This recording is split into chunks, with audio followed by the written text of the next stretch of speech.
Hello everyone, it's song and story time. Today's song is usually a marching song, so if you've got room in your house where you are to do some marching around, that would be great. I'm going to stay sitting down and I'm going to play my sticks, so it's up to you whether you want to do some shaking or some tapping along, or whether you want to do some marching. It's called The Ants Went Marching. Here we go.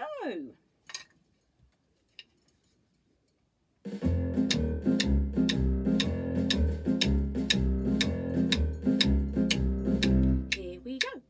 The ants went marching one by one, hurrah, hurrah. The ants went marching one by one, hurrah, hurrah. The ants went marching one by one. The little one stopped to suck his thumb, and they all went marching for to get out of the rain. Now stop and turn round where you are. The ants went marching two by two, hurrah, hurrah. The ants went marching two by two, hurrah, hurrah. The ants went marching two by two. The little one stopped to do up his shoe, and they all went marching for to get out of the rain. Stop, change direction. And the ants went marching three by three, hurrah, hurrah. The ants went marching three by three, hurrah, hurrah. The ants went marching three by three. The little one stopped to do a wee, and they all went marching for to get out of the rain. Now stop, change direction if you're marching. The ants went marching four by four, hurrah, hurrah. The ants went marching four by four, hurrah, hurrah. The ants went marching four by four. The little one stopped to knock at the door, and they all went marching for to get out of the rain. It's a really good marching song, that one. I hope you have fun. And our story today it's quite a small book I've got today, but it's about a giant, the smartest giant in town. George was a giant, the scruffiest giant in town. He always wore the same pair of old brown sandals and the same old patched up gown. "I wish I wasn't the scruffiest giant in town," he said sadly. But one day George noticed a new shop. It was full of smart clothes. So he bought a smart shirt, a smart pair of trousers, a smart belt, a smart stripy tie, some smart socks with diamonds up the side, and a pair of smart shiny shoes. "Now I'm the smartest giant in town," he said proudly. George left his old clothes behind in the shop. He was about to go home when he heard a sound. On the pavement stood a giraffe who was sniffing sadly. "What's the matter?" asked George. "Well, it's my neck," said the giraffe. "It's so very long and so very cold. I wish I had a long, warm scarf." "Cheer up," said George, and he took off his stripy tie. "It didn't match my socks anyway," he said, as he wound it round and round the giraffe's neck. "It made a wonderful scarf." "Thank you," said the giraffe.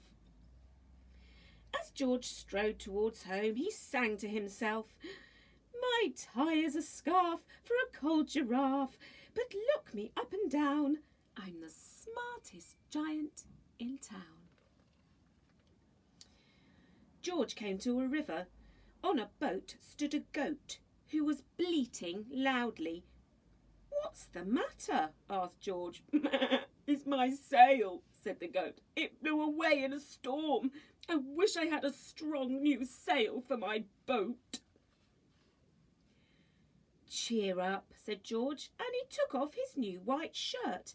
"It kept coming untucked anyway," he said, as he tied it to the mast of the goat's boat. "It made a magnificent sail."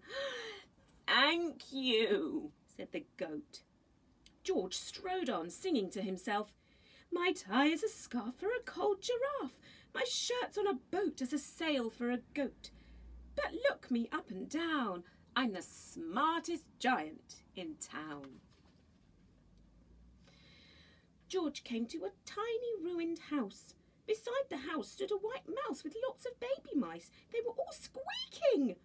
"What's the matter?" asked George. "It's our house," squeaked the mother mouse. "It burned down and now we have nowhere to live. I wish we had a nice new house."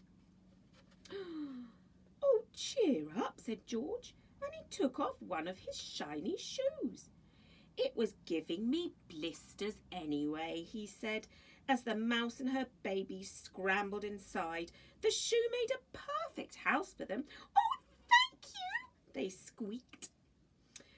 George had to hop along the road now, but he didn't mind. As he hopped, he sang to himself, "My tie is a scarf for a cold giraffe. My shirt's on a boat as a sail for a goat. My shoe is a house for a little white mouse. But look me up and down, I'm the smartest giant in town." George came to a campsite. Beside a tent stood a fox who was crying. "What's the matter?" asked George. "It's my sleeping bag," said the fox. "I dropped it in a puddle. I wish I had a warm, dry sleeping bag."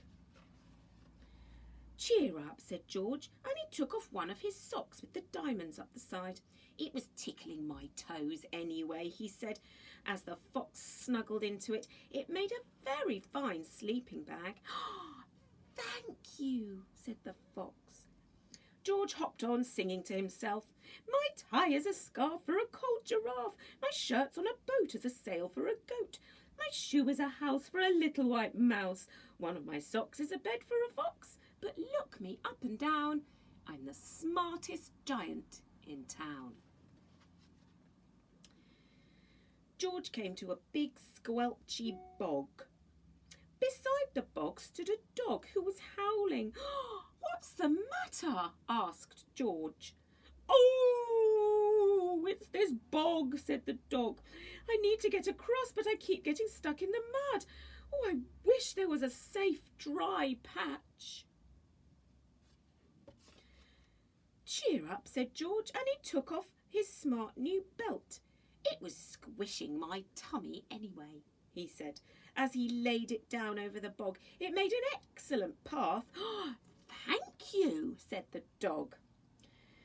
The wind started to blow, but George didn't mind. He hopped on, singing to himself, "My tie is a scarf for a cold giraffe. My shirt's on a boat, the sail for a goat.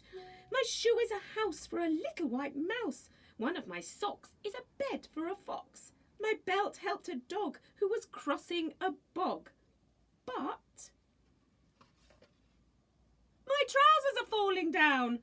I'm the coldest giant in town." Suddenly George felt sad and shivery and not at all smart. He stood on one foot and thought, "I'll have to go back to the shop and buy some more clothes," he decided. He turned round and hopped all the way back to the shop. But when he got there, it was closed. "Oh no!" cried George. He sank down onto the doorstep, and a tear ran down his nose. He felt as sad as all the animals he had met on his way home. Then, out of the corner of his eye, he saw a bag with something familiar poking out of the top. George took a closer look. "My gown!" he yelled. "My dear old gown and sandals!" George put them on. They felt wonderfully comfortable. "I'm the cosiest giant in town," he cried, and he danced back home along the road.